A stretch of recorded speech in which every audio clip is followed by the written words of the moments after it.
Penyidik pidana khusus Kejaksaan Tinggi Sumatera Selatan menerima pengembalian uang dari mantan Ketua Harian KONI Sumsel Ahmad Taher, tersangka dugaan korupsi dana hibah Pemprov Sumsel dan pencairan deposito. Uang tersebut diserahkan pihak keluarga tersangka dan kuasa hukumnya. Kasih Penkum Kejati Sumsel menerangkan, tersangka mengembalikan uang sebesar Rp250 juta, sementara berkas tersangka Ahmad Taher serta tersangka Suparman Rohan masuk tahap 2.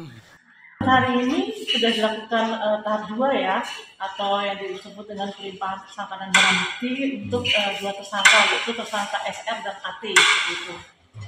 Untuk tersangka HZ karena yang bersangkutan merupakan DCT ya, jadi kita menghormati proses itu. Ya.